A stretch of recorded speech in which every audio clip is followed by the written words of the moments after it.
Hey folks, Rob Appell from Stitchin Heaven, and I'm super blessed to have my dear friend Stephanie from Stephanie Stitches. Thank you for having me. My pleasure. And she's got a very sweet quilt pattern for all of us today called Rock Candy, and I'm actually invited her, so she'll sit here, do all the work, and I'm just going to sew along. How's that sound? Well, actually, you're going to do the work because I'm going to make him sew. Well, all right.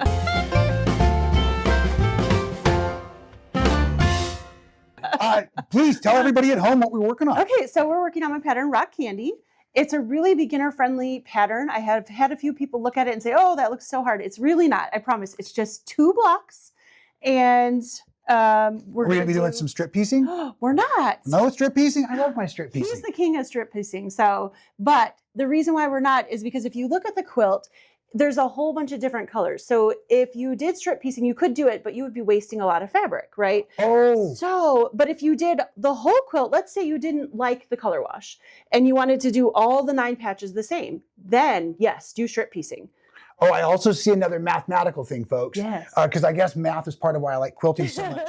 Stephanie, you've created each checker board the same. Yes. And therefore, she has unequal quantities, and that would also make your strip piecing Yeah. not as effective. Yes. Okay, Yeah. cool. Well, so to save fabric, because we all like to save fabric, yeah, strip piecing is not as effective with this one. so it could be done very scrappy if you wanted. It if you're could a be, scrapper, which would be beautiful. Yes. rad. Yeah. I love it. All Okay, right. where do we start? So we're going to get started with the 9 patch. Okay. So if you want to show that one, we already right. pre-made one. And we used Rob's beautiful fabrics. I love his fabrics. And actually, Rob's color is what inspires me to use color. So we went ahead and used his fabric for this. So we're going to sew the 9 patch. And 9 patch is pretty simple, straightforward. So yeah, but we've got so many new quilters that watch. Yes. Just pretend like I've never done this before. Okay. Tell me what you would try to teach me. So we're going to lay them out on our board. And as you're doing the blocks, so there's 2 of that color, 4 of that color. What I would do is I would lay all 4 piled up. So that way you're just piecing everything for the same color all at the same time. Fantastic. If that makes sense. It would. Yeah. So you'd have like 4 of this fabric stacked right here. Yeah. Okay. So we're going to go ahead and start and add these together, but you can do them 2 at a time. Okay. So 1 light to 1 dark. Okay. And I'm going to be his ironer. Okay. Are you my iron maiden? I am. I love it. All right, 1/4 inch seam allowance. Yes. Auto foot drop. And I am a chain piecer, and you said that's cool today? That's perfectly fine. I love chain piecing. It makes projects go so much quicker. If you're new to quilting, chain piecing just means you're going to stitch them all in a row before you cut your thread. So, any tips on how to prevent maybe placing the wrong colors in the wrong places? Or that's just how you're why I stacking. lay them out. Yeah. So that's a great thing for beginners. And even I shouldn't just say beginners, even advanced people, we get confused too. I don't know if it's confused or confident for me. Right? Because I just think I know exactly what I'm doing, and I turn around and I'm like, well, I'm glad I know how to use a seam ripper as well. Right, exactly. And that's why I was talking about if you make 4 of the same block, laying all the pieces together at the same time, because then you make less mistakes. Right. Can't guarantee no mistakes though. Right. But that's all right. Like you said, that's why they make seam rippers. So are we going to press at each? I am. Okay. That's one thing I always tell beginner quilters, that I feel like pressing is as important as sewing. Okay. Because the better you press, the more precise your blocks are going to come out. And it's so frustrating when you get to the end of a project and your blocks don't fit together. And 9 times out of 10, it's because you didn't press them well enough. All right. Let's see how you press it out. And I realized our iron just went cool. So hit that, would you? Thanks. Yep. All right, we're going to turn that on, so we'll give it a minute here. But I always press to, usually I say the dark fabric. Now in this case, we have 2 sort of darker fabrics, but I'm going to press to the dominant fabric. So by the dominant, I mean there's 5 pieces that are the same in each block and 4 that are different. So I'm going to press all towards these 5 pieces. So that way when we put this together, it nests really well. Okay. Yeah. Got it. So you could pick a print, you could pick if there was more opposition. You don't have to do the 5, you could press it towards the 4, but all the same direction. Makes total sense. Yeah. Okay. Yeah. Got it. So, all right, we're going to get these pressed. And then you press from the top. I do. Yeah. Do you press differently? No. Yeah, I did originally when I first started to quilt, but then my friend a long time ago, and it was funny, it was on strips, because I'd get this I would press from the back and it would kind of wave. Get a wave. Yeah, yes. and she taught me to set back threads by hitting like you're doing and pushing it all over. So then we're going to stack them back in order again so you don't sew them, because we don't want to get Right. that one the wrong way. Right. Or, I'm just gonna put that one there. yep, that'll work too. So, all right. You want to do that? Sure. No, I'm just fooling. I'm trying to be nice to the beginning quilters out there, and I'm messing with poor Stephanie. That's all right. Oh, okay. Here's one trick. Maybe again, talking maybe some of the newer folks. The weight of the fabric. Now, probably not right now with just a few of them, but over time, if you've got big rows, big strips, both the mat being next to the machine, which we love, but it causes drag. It's supposed to cause your fabric not to slip. Yeah. And then the more weight. So I'm always trying to put the weight of the project on the feed dogs. Yes. So that the machine itself is doing as much of the work as possible. And then the other thing that I'm getting into for accuracy is trying to make sure the last few stitches, by the way I position my fingers, are where I also did my first few stitches. Oh, look at that. She's even setting them right sides together for me and getting them all lined up. I should have you over more often. Right? We could whip out a quilt so quick. Oh, you're a speed sewer too, aren't you? I am. Could you? Yes. Oh my gosh. I sew on a straight stitch machine that's Right. 1,600 stitches a minute, Yep. and then basically pedal to the metal. Yep. Metal. Yeah. All right, how do you do, boss? I think we got it. Awesome. You did great. Okay, slice those. Yep. I'll get you started Take there. those apart, and then we are going to go ahead and press those again towards the same fabric that you pressed previously. Makes sense. And then Rob is going to finish out this block for us. Stephanie mentioned nesting the seams or nestling the seams, depending on who you're talking to. And that's the way we're going to get these seams in the back here going in opposite directions. This I can finger manipulate as I need to through there. And then also what sometimes happens is if you're using a table or whatnot on your blocks, sometimes that'll cause the seams to flip. So as I'm matching them up, when possible, I would prefer to sew down instead of hitting that seam, but you don't always get that choice, right? It'll happen on the next side. Now, are you a pinner, Rob, or you just wing it like this? I'm a bit of a carefree quilter. Okay. Now, you scared me when you asked me that question, and I dropped the needle way too far off the 1/4 inch. So at this moment, yeah, I am going to stop and recalibrate. No problem. That's even a little too carefree for me. But yeah, I am not a pinner, but you have a suggestion you want to offer? No, and I was going to say, you don't have to be precise. But that's another reason why we press the fabrics all the same direction, because it helps you put those seams together and not necessarily need to pin. Yeah. Because I don't like to bleed on my fabric, so I don't use pins. And I grew up on machines kind of like this Bernina that actually have a top feed system. Yeah. And so I just was like kind of sold on machines that you needed needles but not pins for. Right. You know, and I thought that was pretty cool. Especially because for some reason I've decided everything I do needs to be somewhat like faster than necessary. So now, are you going to make me press now? Yeah, I'm going to press, yeah. Like I said, I could have done that without you pressing. But you could have, but this is the precision she wants in to me. put out a very impressive tutorial today for all of you is what it is, I think. So. And the cool thing about being in my own film studio is there's no limit to the dad jokes. At other places, I am limited to 2 to 3 dad jokes per day, but here in my own studio, as many dad jokes as I want. That's awesome. That's right. Good thing about having your own studio, That's right? Oh, this is really easy this way. I like this. And again, if you were doing from your scrap bin, this would be super fun because you weren't strip piecing it. Yes. It would be fun to see what kind of combinations you could come up with. Right? Yeah. Oh, how did you get the name for rock candy? Actually, my daughter named it. My daughter, Sarah. Right. She looked at it and she goes, that looks like that candy, that old-fashioned candy that's like stuck on paper, the little dots. And I was like, oh, yeah, dots, though. No. And she goes, well, what about those candy sticks that are bright colored? Because it's got and bright that colors. geometrics as well. Yeah, and they're all geometric because they're all different size pieces on there. And I was like, oh, that's rock candy. She goes, perfect. Perfect. I love it. Yeah. Great job. Hey, Sarah, we appreciate you out there. Yeah.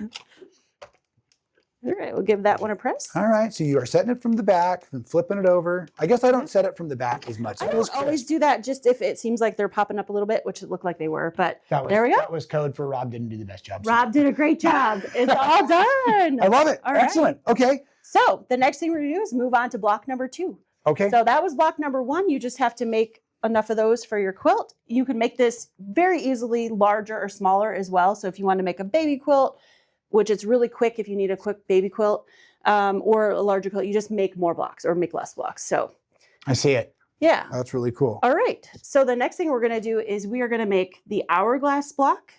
And so the first thing Rob needs to do here is draw a line from corner to corner diagonally. And wrong tool for the job. So Yeah, that's going to help me square it all out. Yeah. Yeah, you always want a variety of tools. And I'm doing what, corner, corner? Corner to corner, yes. And then once he finishes drawing this line, he's going to sew 1/4 inch on both sides of the line so we can get 2 half square triangles. We're going to need that later too, right? Yeah. Well, I think we're done with that for now, okay. actually. Yeah. We'll just set that guy over here.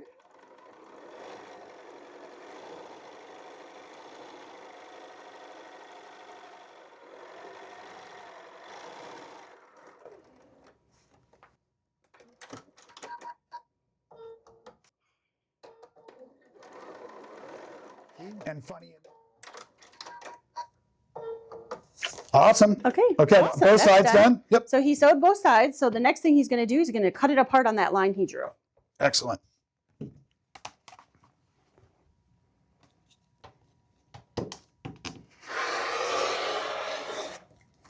Awesome. And then we do have a dark and a light this time. And I talked about the dark and the light, pressing Okay. towards the dark. So we're Okay. going to press towards the dark on both of these. Are So- we going to need to trim any of this? Because there's a couple of different kinds of trimming tools that work prior to pressing or after pressing. Any tips for us Yeah, there, Steph? actually we are going to trim this, but we are not going to trim it until after we sew the next step. Oh, 'Cause We okay. are making the hourglass block. Oh, got it. We're going to have the Yep. double seams to get that nice point in the center. Yeah, yeah. Oh, cool. I haven't Yeah. really done them that way too often. So good. I like this. I'm going to learn something new today. Let's set that seam. Although I'm going to make sure that you put the fabrics together, because I cannot tell you how many times when I've tried to do like those magic 8s or whatever they are, I lay them the wrong way. Okay. And you open them up and you sewed the right. And you're like, oh, shoot. Yeah. So the best way to remember that if you're just doing 2 colors is you put the colors together. So we're going to lay black to black, white to white. So I you're see. nesting them up together. Okay. And then when you open it up, and you can always check this ahead of time. Got You're it. perfect. And I think that's where my So brain your plays a trick black on me. should be kissing your other black. Right. Yeah. And when we open it up this way, well, that's what we're really going to see Yeah. too. Okay, I got it. Thanks. That Yeah. helps a lot. Okay, so you nested those in. We're going to draw a line again. Corner to corner. Okay. Yep. Going across the white and black. How accurate does this have to be? Because I feel like, does that matter? Oh, no, because that's why we're trimming later. That's why we're trimming later. Oh, got Yeah. it. Okay, Yeah. cool. Yep. Do you have my pencil? Oh, yes. So maybe even more worried about how the ruler lays across this seam. Correct. I got it now. Yep. And then on both sides again with the 1/4 inch. Yes. I'm getting it. Yep. So now he's just going to sew on both sides of that seam with 1/4 inch. We're going to get 2 hourglass blocks out of 1 piece.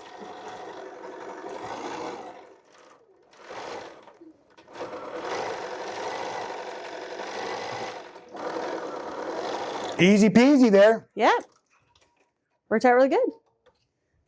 So now if you're worried, like Rob was saying earlier, about maybe you didn't put the right fabrics there, you can open it up first before you cut it and just double check. Oh, right, because Which- you wouldn't want to cut it before you confirm. No, because there's no going back. No going back. That's my kind of quilt making. Actually. I like that. So then go ahead Slice 'em. and cut it. Excuse my Yeah, reach or no, you're all right, fine. I know. It's kind of it's funny. Like we're used to doing this by ourselves, and so when Right. all of a sudden your buddy's sewing next to you, it's like, hey, it's fun doing it at the retreats and stuff. But all of a sudden, when you're really trying to teach it, you're like, okay, what do we do? What do we Right. do? So well scripted, All of right. course. Awesome. So now we're just going to press these guys open. Press or I before we- shouldn't say open, but Right. to one side. right? And these are done. And all we have to do is trim them. So Okay. I'll press one and you can trim it. Show them how to trim it. Down. This is where I'm going to want my square. Yes, so you're going to want a square ruler that's larger or 9.5 or larger because we're trimming these to 9.5. So Right. This is my 12. perfect. I've got a giant one, but it's too much. Okay, now we want our diagonal, right? But we want to make sure that center point stays in the center point. Mhm. How do you deal with that? So what I do, that's why I like to have a ruler that's a little bit bigger. I find the 9.5 inches and then just find the perfect center, which you're just about there. Oh, except for Except over here. Yeah, we're going to move this guy just a we're little just going to bit. have to cheat a little. All right. So you've got it on the angle. Okay, and you're looking at this point too? Yes. Okay, so now I'm just gonna start my first 2 trims. Close enough. That's why he's the carefree quilter. Close enough. Close enough. Close enough works. Let's not get ahead of So ourselves. now that he's trimmed one side, all you have to do is line up a 9.5 inch on that trim side to do the other side. So you don't have to look for that center mark anymore. 9.5, 9.5. Perfect. Nice. All right. Okay. And then one more. One more. All right. Yeah. I like just pushing that junk out of the way there. Okay. So again, you said basically find center by finding your marks, 9.5 around. Okay. Mm-hmm. Good. And lining it right in the middle where those fabrics touch. What do you think? Yeah, it looks good. Okay. Now this one though, I came up a little shy, so I'm just going to trim what I see as the carefree quilter on that one. And that's okay, because as long as you're less than 1/4 inch, you can fudge that in the seam allowance. Got it. Yep.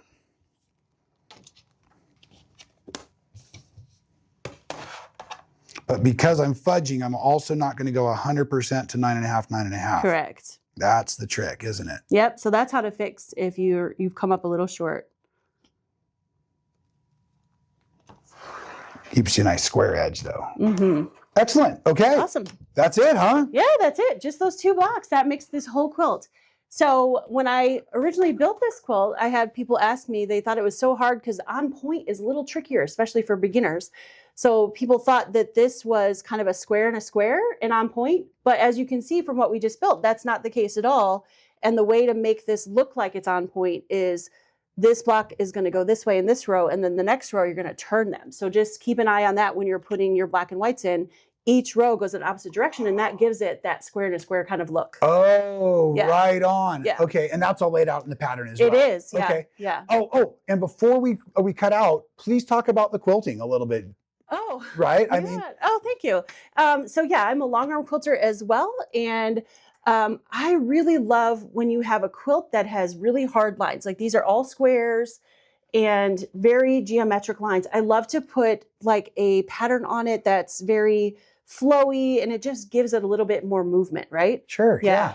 And it looks like it's a variegated, like black to gray, It even is. to white thread. I'm a crazy variegated thread nut, and I Right. love to quilt with that. So right. yeah, sometimes I'll do super rainbow bright colors, and sometimes Right. I'll do this one. Right. And again, it gives it some more movement, I feel. Right, but it's not. So a lot of times I've been a little bold, maybe too bold, that confident thing again. Yeah. And I remember there's a quilt that I put like black free motion quilting thread Mhm. on top of orange straight lines, and it looked terrible because I did such a poor job. So I still kind of have a PTSD from that quilt going on. And so like I would have been terrified with the white and the black that it would have shown up, but it really doesn't. I think that's Yeah. some of the nice things about the variegated threads. And see, that's the hard thing. Sometimes when you make a decision on what thread to use, there is white, there is black. So Right. do I use white? Right. Do I use black? Right. That's when I grab a variegated because it gives it a little interest and kind of blends with both. Fantastic. So yeah. Thank you, my friend, for Thank you being so here. much. Hey, let everybody know where they can find you, follow you, all that kind of stuff. We'll put it in the credits below, but please plug yourself Oh, as we awesome. get Thank you out of so here for the much. day.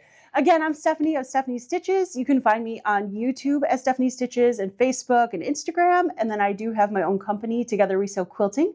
And I'm on Etsy, which is where I sell all my patterns. So thank you. And hopefully we'll have the patterns for you here also at Stitchin That'd Heaven. be great. Awesome. Thanks again, my friend. Thank you so Appreciate much. you. And until we see you all again, folks, please stay well.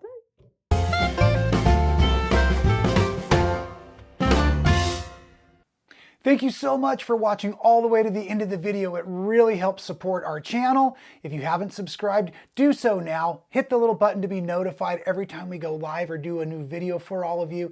And here's one from the past I think you'll really enjoy.